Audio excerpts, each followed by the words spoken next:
যুগে যুগে যারা জালেম আসবে তারা যেন শিক্ষা নেয়। ফেরাউনকে আল্লাহ এমনি সটকি দিয়ে রাখে নাই। আল্লাহ বলেন ওকে সটকি দিয়ে রাখলাম এই কারণে যুগে যুগে যারা স্বৈরাচার আসবে তারা যেন ওর লাশ দেখে শিক্ষা নেয়। সুতরাং আজও যারা জালেম তাদের অবস্থান এই 5 তারিখের পর থেকে যা হয়েছে, এখনো যদি আপনার পরিবর্তন না আসে, শিক্ষা না নেন, আমার মনে হয় আজরাইল আসার আগে আপনার আর পরিবর্তন নেই। সুতরাং আমাদের মালিক যিনি, উনি তো জমির মালিক ছিলেন। আমাদের এই জমিনের মালিক কে বলেন তো? উনি এখনো আছে না নেই? আমরা তো কামলাদেরই এই অবস্থা, খাদেমদের এই অবস্থা। যিনি মালিক আছে উনি কিন্তু দেখছে যে 53 বছরে আমার জমিনে দিন কায়েম হতে দিল না কারা। হয়তো উনি সরাসরি কিছু বলছে না, গোপনে যেদিন ধরবে না বাপ বলারও সময় পাবেন না। দাড়ি কেটে পালাতে গিয়ে পালাতে পারে না। এতে কত শয়তান! আমি তো মাঝে মাঝে ওর দিকে এখন তাকিয়ে বলছি, আল্লাহ এই শয়তান আমি তো দেখিনি। যদি দেখতাম নোংরের দিকে মনে হচ্ছে শয়তান, যদি দেখতাম এরকম হয়েছে। নাম নিয়েছে আবার দরবেশ বাবা। দরবেশি যদি এই হয়, যেগুলো ক্লিন সেভ, ওগুলো চরিত্র কত খারাপ আপনি বলেন। দরবেশি যদি এই করে, ওর দাড়ি কাটার পরে সিংহ দেখে মনে হচ্ছে যে একটা নমো না, কে যেন ডিম মেরেছিল। ডিম না, ওরা আরো কিছু মারা দরকার। ওর ডিম ওই জায়গায় না, বিভিন্ন জায়গায় ডিম দেওয়া দরকার। ওই শয়তানরা আমরা যখন আলেমদেরকে, বিশেষ করে মাওলানা মামুনুল হক, মাওলানা সাকাওয়াত হোসেন রাজি, আমির হামজা, এই রফিকুল ইসলাম মাদানী, হারুন ইজহারে, আলেমদেরকে যখন এই দড়ি দিত, মাজায় দড়ি দিত, হাতে হ্যান্ডকাপ দিত, পায়ে ডান্ডা বেড়ি দিত, এগুলো দিয়ে যখন আদালতে তুলতো, ওরা ওই পাশ থেকে টিপ্পনি কাট, ঠিকই হচ্ছে। এখন ডিম খাও, আমরাও এখন বলবো তো ঠিকই হচ্ছে।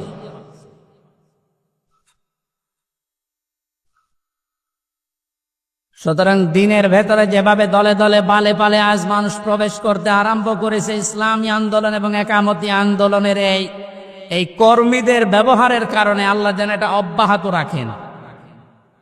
আর আইতান নাস, হেনবে আপনি দেখতে পাবেন, এত খোলো না ফি দীনিল্লাহ, মানুষ প্রবেশ করছে। এত খোলো না, এটা মোসারে, বর্তমান ভবিষ্যৎ, প্রেজেন্ট ফিউচার।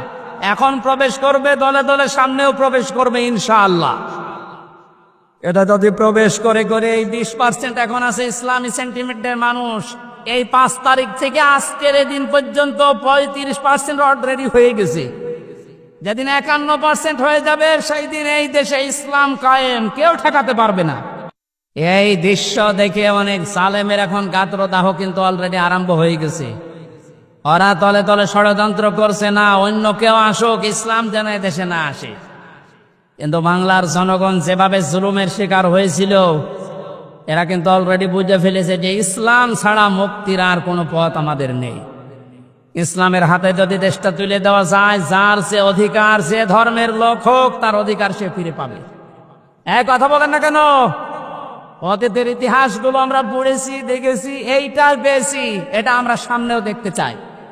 কারণ এই 53 বছর বিভিন্ন মানুষ এই দেশটা চালিয়েছে, আমরা দেখলাম। কথা বলেন না কেন? বাবা চালিয়েছিল, স্বামী চালিয়েছে, কারো কারো চাচাও চালিয়েছে, বউ চালিয়েছিল, ভাবি চালিয়েছিল। এখন শুধু দেখতে বাকি আছে যে এই কোরআন দিয়ে দেশ চললে কেমন দেখা যায়।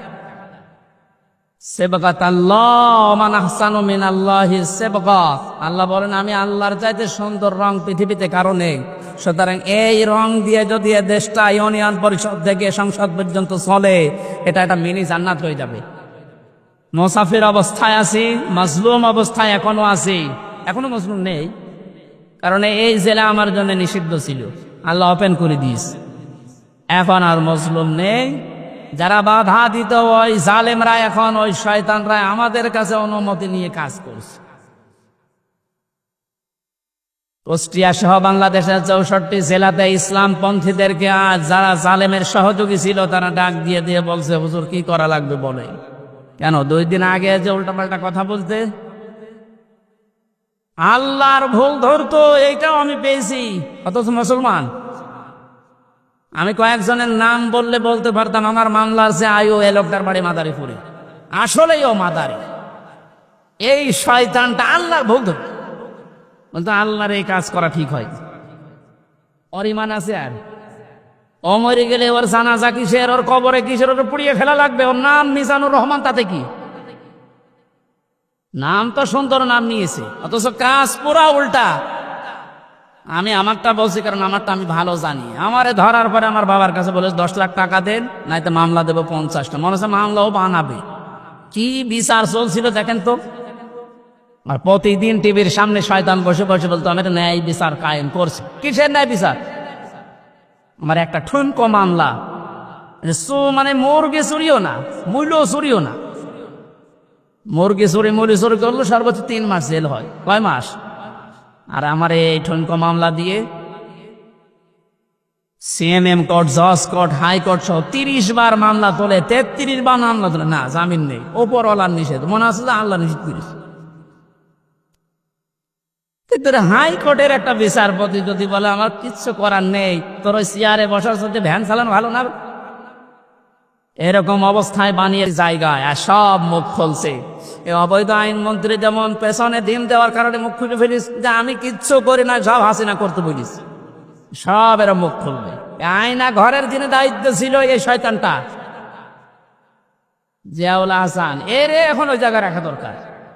ওর বউ, ছেলে, মেয়ে, স্ত্রী, পুত্র সব আলাদা রেখে, ব্যারিস্টার আরমানকে তো 8 বছর রেখেছিল, ওরা 8 দিন রেখে দেখেন ওই এমনি পাগল হয়ে যাবে।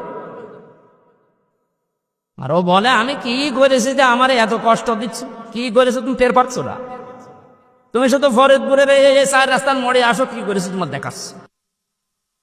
খেলা হবে, সে খেলা পালিয়েছ। এ কথাটা বলার কারণ হচ্ছে অনেকে এখনো ষড়যন্ত্র করবে, যে জানছে যে এভাবে 20% ইসলামী মানুষ ছিল এদেশে, 96% যদিও মুসলমান, কিন্তু ইসলাম কায়েম করা লাগবে এরকম পক্ষে ছিল মাত্র 100 জনের 20 জন। এই 5 তারিখ থেকে আজকের এই দিন পর্যন্ত জরিপ বেরিয়েছে 35 জন হয়ে গেছে। যদি আর একটু এভাবে যেতে যেতে 51 ভাগ হয়ে যায়, এদেশে ইসলাম কায়েম থাকাবে কার বাবার শক্তি আছে বলো? এখন জালেমরা এই কথা, এই দৃশ্য দেখে বসে থাকবে? ওরাও চেষ্টা চালাচ্ছে, চেষ্টা চালিয়েও ব্যর্থ হচ্ছে বারবার। এখন আবার হিন্দুদের লাগিয়েছে, পারবে না, কোনো চেষ্টা সফল হবে না। কারণ এ দেশের বিজয় আল্লাহ, শুধু ছাত্রদের নাম বলছি, শুধু ছাত্রদের না, হাজার হাজার মজলুমের চোখের পানি এই বিদায়ের পেছনে লুকিয়ে আছে।